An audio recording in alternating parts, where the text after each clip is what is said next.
नमस्कार दोस्तों, स्वागत है आपका अपने चैनल हिंदी प्रभाव में। तो आज का यह यूपी टेट 2011 का प्रश्न पत्र रहेगा, जो हिंदी विषय का प्रश्न पत्र रहेगा, जिसमें कुल 30 प्रश्न हैं। तो चलिए आज इसको हम डिटेल में पढ़ते हैं और इसको पूरा सॉल्व करते हैं। पहला प्रश्न है, निर्देश है प्रश्न संख्या 1 से 3। नीचे कुछ शब्द दिए गए हैं, उनमें प्रयुक्त उपसर्ग चुनकर लिखिए। इसमें आपको उपसर्ग बताना होगा कि कौन सा उपसर्ग। पराजय प्रश्न है, पराजय। पराजय में कौन सा उपसर्ग है बताना। ए परि, बी प्र, सी परा, डी आ। तो इसका उत्तर हो जाएगा पहले का ऑप्शन सी। ऑप्शन सी सही हो जाएगा। क्या है? पराधन जय होता। ठीक है, आगे बढ़ते हैं। अगला क्वेश्चन है दूसरा क्या कह रहा?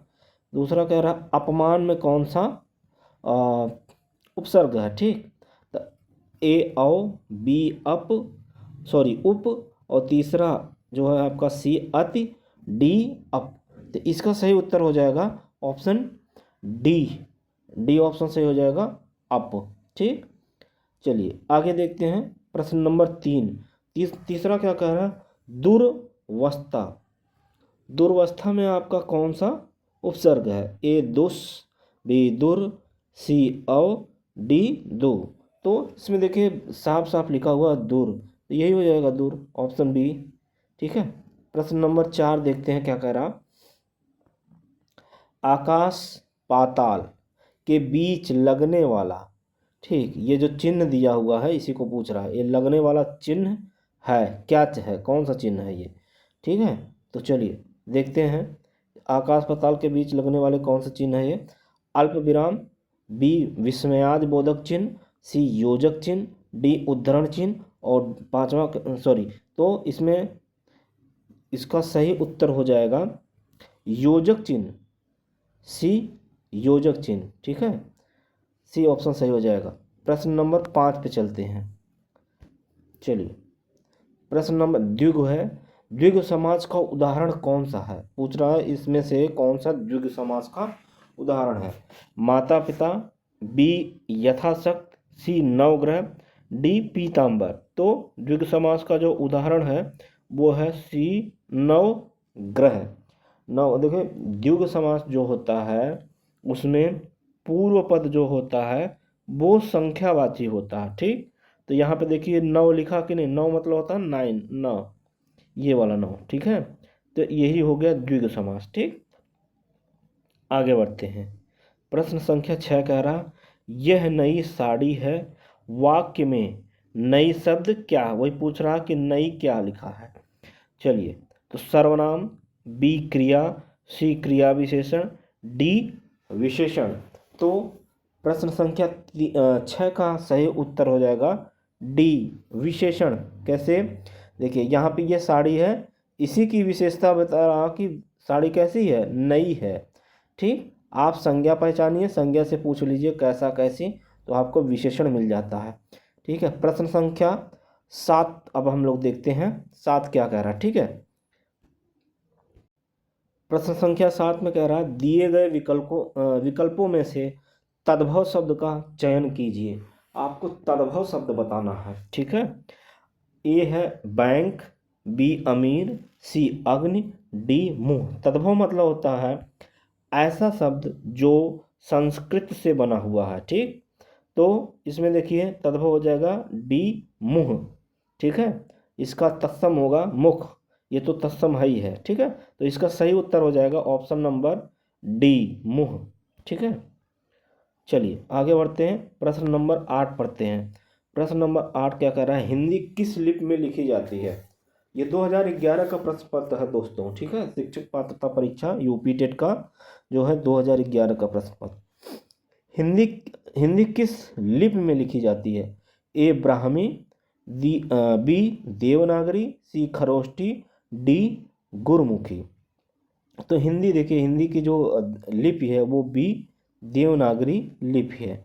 ठीक है, प्रश्न नंबर 9 देखते हैं। मनोरथ का संधि विच्छेद क्या होगा? तो मनोरथ शब्द में ऑप्शन ये दिया है मनः धन रथ।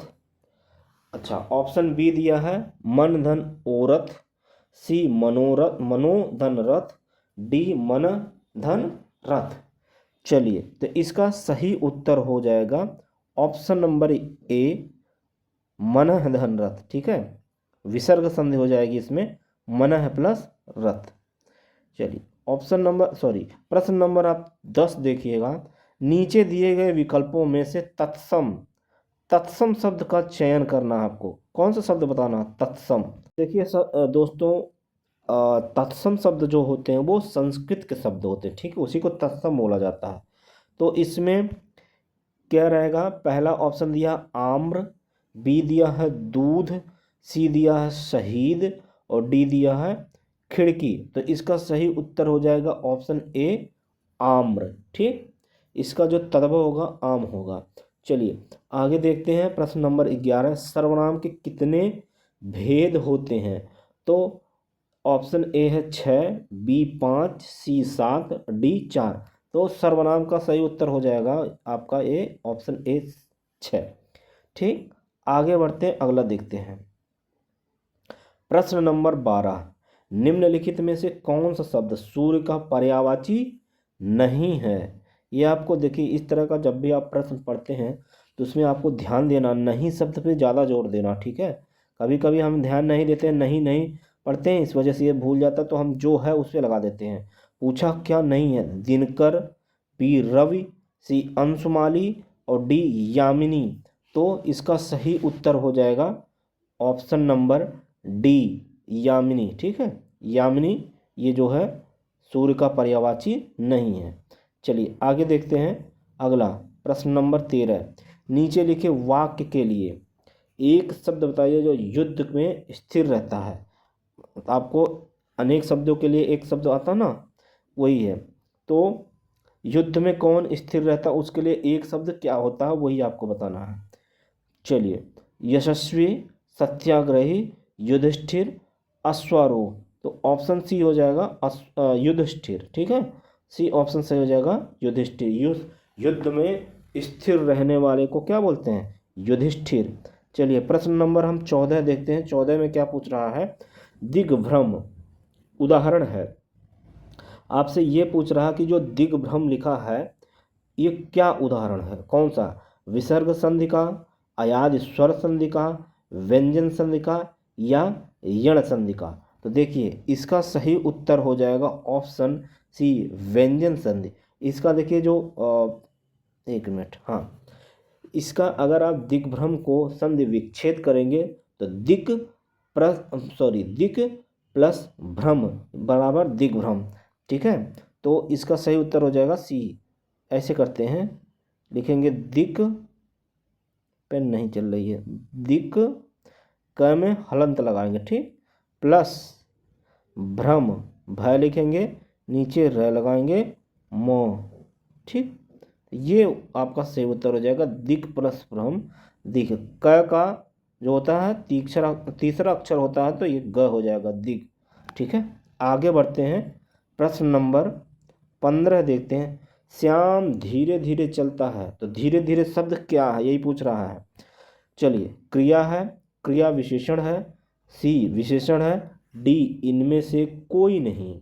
ठीक, तो सही उत्तर हो जाएगा बी, क्रिया विशेषण। कैसे? देखिए आप यहाँ पे देख रहे हैं, ये क्रिया है, इसी क्रिया की विशेषता को बता रहा कि धीरे धीरे क्रिया कैसे हो रही है, धीरे धीरे। श्याम कैसे चल रहा है? धीरे धीरे। ठीक है, देखिए जब भी विशेषण या क्रिया की विशेषता बताने वाले शब्द क्रिया विशेषण कहलाते हैं। ठीक है, इतना ध्यान रखेंगे।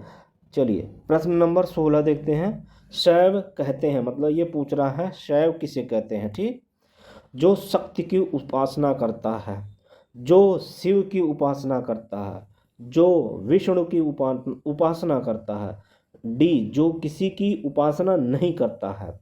ठीक, तो देखिए शैव का मतलब होता है शिव, तो ऑप्शन बी सही हो जाएगा, जो शिव की उपासना करता है। जो शक्ति की उपासना करते हैं ये नहीं होगा। विष्णु की वैष्णव होता है, जो किसी की उपासना नहीं करता ये तो हो ही नहीं सकता। ठीक है, चलिए प्रश्न नंबर हम देखते हैं 17। ठीक है, एक मिनट।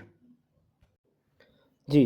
प्रश्न नंबर 17 विद्यार्थी उदाहरण है। ठीक, मतलब ये पूछ रहा है इसमें विद्यार्थी में कौन सी संधि है। ठीक, तो वृद्धि स्वर संधि का, गुण स्वर संधि का, व्यंजन संधि का, और डी कह रहा है दीर्घ स्वर संधि का। तो विद्यार्थी तो आप लोग बहुत बार पढ़े होंगे, तो इसमें ऑप्शन डी हो जाएगा दीर्घ स्वर संधि। ठीक है, डी ऑप्शन से हो जाएगा दीर्घ स्वर संधि। चलिए अगला देखते हैं प्रश्न नंबर 18। 18 में क्या कह रहा है, वाचाल कहते हैं, मतलब पूछ रहा वाचाल किसे कहते हैं। चलिए, तो वाचाल जो जल्दी जल्दी चलता है, और बी ऑप्शन है जिसकी चाल ठीक ना हो। ठीक, आगे देखते हैं। ऑप्शन सी क्या कह रहा है, जो बहुत बोलता है, और डी है जो चुप रहता है। ठीक है, तो इसका सही उत्तर हो जाएगा जो बहुत बोलता है। पहला था जो जल्दी चलता है, बी था जिसकी चाल ठीक ना हो, और डी जो बहुत बोलता है। तो वाचाल का मतलब होता है जो ज़्यादा बोलता है उसको वाचाल बोलते हैं। ठीक, प्रश्न नंबर 19 कह रहा है बिल्ली छत से कूद पड़ी, कौन सा कारक, कारक कौन सा, मतलब कारक पूछ रहा है। तो ए ऑप्शन ए है अधिकरण कारक, बी कर्म कारक, सी संप्रदान कारक, डी अपादान। तो देखिए इसका सही उत्तर हो जाएगा ऑप्शन नंबर डी। कौन सा कारक, अपादान। क्यों, क्योंकि जब भी कोई एक चीज कहीं पे होती है, मान लीजिए बिल्ली यहाँ पे थी, यहाँ से जब कूदी तो यहाँ आ गई, तो अलगाव हो गया ना। जब भी किसी एक चीज से दूसरे से अलगाव होता है तो हमेशा वहाँ पे अपादान कारक होता है। ठीक है, प्रश्न नंबर हम देखते हैं 20। 20वां क्या कह रहा, देखिए निर्देश दिया है प्रश्न 20 से 22। ठीक, निम्नलिखित शब्दों में वर्तनी के अनुसार शुद्ध शब्द का चयन करना है आपको, मतलब देखना है कि कौन से शब्द की वर्तनी शुद्ध लिखी गई है। ठीक है, चलिए, तो 20वां का ए है सुषमा, बी सुषमा, डी सुषमा, और sorry C Sushma, D Sushma. ठीक, तो इसमें से सही हो जाएगा आपका ऑप्शन ए सुषमा। ठीक है, 21 का क्या कह रहा, ऑप्शन ए है, इसकी भी वर्तनी बताना, आनुषंगिक, आनुषंगिक, आनु सॉरी अनुषंगिक, आनुषंगिक। ठीक है, तो इसका भी ऑप्शन ए सही हो जाएगा आनुषंगिक। ये ध्यान रखिएगा, ये बहुत इंपॉर्टेंट क्वेश्चन होता है जिसमें वर्तनी आपको आनी चाहिए, ये प्रैक्टिस से आती है। ठीक है, इसको याद नहीं करना होता है, ये लिखना और पढ़ने प्रैक्टिस से आती है। प्रश्न नंबर 22 क्या कह रहा है, आपको शुद्ध बताना है अंताक्षरी, अंत्याक्षरी, अंत अक्षरी, और अंताक्षरी। तो 22वां का जो सही उत्तर हो जाएगा बी अंत्याक्षरी होता, अंत्य प्लस अक्षरी। ठीक है, उसी को अंत्याक्षरी बोलते हैं, मतलब आप लोग खेले होंगे तो उसमें अंतिम वर्ण या अक्षर लिया जाता है, इसी वजह से उसको बोला जाता है अंत्य प्लस अक्षरी। ठीक है, आगे देखते हैं प्रश्न नंबर 23 क्या कह रहा, 23 बता रहा है कि प्रश्न संख्या 23 से 30 नीचे कुछ शब्द दिए गए हैं, प्रत्येक शब्द में प्रयुक्त प्रत्यय विकल्प चुनो, आपको प्रत्यय बताना है। ठीक है, भिक्षुक में कौन सा प्रत्यय होगा। ठीक है, चलिए शुरू करते हैं। तो भिक्षुक में कौन सा, ऑप्शन ए है अ, बी उ, और डी उक, सॉरी सी उक, और डी अक। तो प्रश्न संख्या 23 का ऑप्शन सी सही हो जाएगा उक, भिक्षुक। ठीक है, उक प्रत्यय आ रहा लास्ट में। चलिए, घुमक्कड़ में कौन सा प्रत्यय हो जाएगा, तो ए है ओड़ा, बी अक्कड़, सी आक, डी ऊ। इसमें सीधा सीधा देखिए एकदम कितना इजी पूछा, ओड़ा तो आ ही नहीं रहा लास्ट में, आक भी क तो है ही नहीं लास्ट में, और ऊ कहाँ है, तो सीधा सीधा यही हो जाएगा आपका ऑप्शन बी सही। ठीक है, प्रश्न संख्या 25 देखते हैं। प्रश्न संख्या 25 में कह रहा डिबिया में कौन सा प्रत्यय लगा। ठीक, तो ऑप्शन ए है इया, बी आ, सी आई, और डी ई। ठीक है, तो इसका सही उत्तर जो हो जाएगा 25 का ऑप्शन ए इया, डिबिया, इया, इया लास्ट में आ रहा है ना, इया। ठीक है, और प्रश्न संख्या 26 में आपसे पूछ रहा है पवन का संधि विच्छेद क्या होगा। ठीक, प धन अमन, प धन वन, सी पो धन अन, डी पौधन अन। तो देखिए पो धन अन, ऑप्शन सी सही हो जाएगा। 26 का सी पो, ओ का अव होता है। ठीक है, तो ओ प्लस अ बन के वन हो जाएगा। ठीक है, ओ का क्या होता है, अव। चलिए ऑप्शन नंबर सी सही है इसका। प्रश्न नंबर 27 अब देखते हैं क्या कह रहा। निम्नलिखित में से कौन सा शब्द बादल का पर्यायवाची है। आपको बादल का पर्यायवाची बताना है। नीरद, ठीक, बी नीरज, सी अंबुज, डी अम्बु। तो ऑप्शन इसका जो सही हो जाएगा नीरद। ठीक है, 27 का ए ऑप्शन सही हो जाएगा। नीरज मतलब होता है पानी में जन्म लेने वाला, नीर प्लस सॉरी नीर प्लस ज, यानी कि पानी में जो जन्म लेता है उसको नीरज बोलते हैं, यानी कि कमल। अम्बुज भी हो जाएगा। अम्ब मतलब होता है पानी में जन्म लेने वाला, यानी कि कमल। अम्ब का मतलब पानी ही होता है। ठीक है, आगे बढ़ते हैं, प्रश्न संख्या 28 देखते हैं। दोस्तों प्रश्न संख्या 28 कह रहा आहा। आप आ गए, वाक्य में आहा शब्द क्या है। संज्ञा, सर्वनाम, विशेषण, सॉरी संज्ञा, बी सर्वनाम, सी अव्यय, डी विशेषण। तो देखिए आहा जो शब्द है ये क्या हो जाएगा, ऑप्शन सी अव्यय। ठीक है, कौन सा, ऑप्शन सी सही हो जाएगा 28 का। चलिए आगे देखते हैं प्रश्न संख्या 29। ठीक, एक मिनट। 29 देखिए, निम्न में से पुल्लिंग शब्द कौन से हैं। मतलब आपको पुल्लिंग बताना है। ठीक, नदी, पानी, इलायची, और डी क्या कह रहा, प्यास। तो पुल्लिंग शब्द ढूंढने के लिए बहुत आसान तरीका होता है। आप एक वाक्य बनाइए, ठीक, और उसको स्त्रीलिंग और पुल्लिंग दोनों बोलिए। तो जो जिस शब्द को मतलब वो शब्द जिस वाक्य में स्त्रीलिंग पे या पुल्लिंग पे फिट बैठ जाता है वही होता है। देखिए जैसे हमने कहा नदी बहता है कि बहती है, तो इसका सीधा उत्तर मिलेगा नदी बहती है। और या तो आप इस तरह से कहिए नदी छोटी है कि बड़ी है, छोटी है या छोटा है, तो नदी छोटी है, इस वजह से ये पुल्लिंग तो होगा नहीं। पानी बहता है कि बहती है, तो पानी बहता है, ऑप्शन बी सही हो गया। ठीक है, इलायची छोटी है कि छोटा है, तो इलायची छोटी है, ये ऑप्शन सही नहीं है। प्यास बुझ गई या बुझ गया, प्यास बुझ गई, ये भी। तो आपका प्रश्न संख्या 29 का सही उत्तर हो जाएगा बी पानी। पानी क्या है, पुल्लिंग शब्द है। ठीक है, तो लास्ट प्रश्न हम देखते हैं, प्रश्न संख्या 30। 30वां है, इंद्रियों को जीतने वाले के लिए एक शब्द क्या है। ठीक है, जो अपने इंद्रिय पर विजय पा लेता है उसको क्या कहते हैं। तो दूरदर्शी, दत्तचित्त और कुशाग्र बुद्धि, डी ऑप्शन कह रहा है जितेंद्रिय। तो इसका देखिए सीधा सीधा उत्तर दिया ही हुआ है कि ऑप्शन डी सही है। इंद्रियों को जीतने वाले को जित प्लस इंद्रिय बोलते हैं, तो जितेंद्रिय हो जाएगा। देखिए दोस्तों ये था 30 प्रश्न। और दोस्तों आपसे रिक्वेस्ट रहेगी, अगर आप इस वीडियो को देख रहे हैं तो प्लीज़ इस पर लाइक शेयर सब्सक्राइब करिएगा। ठीक है, और कमेंट भी करिएगा, अपने दोस्तों के पास शेयर करिएगा। इसी तरह के मैं जितने भी आज तक यूपी टेट हुए हैं, ठीक है, 2011 से लेकर के 2021 तक का सारे यूपी टेट के आपको मैं क्वेश्चन कराऊंगा। आपसे केवल एक ही उम्मीद है, आप वीडियो को पूरा देखा करिए। ठीक है, और शेयर सब्सक्राइब करिए। और जितने भी जैसे देखिए इसमें आपका सीडीपी रहेगा, ठीक, और ईवीएस रहेगा, मैथ रहेगा, साइंस रहेगा, जो भी है सब कुछ ईवीएस में ही साइंस आ जाता है।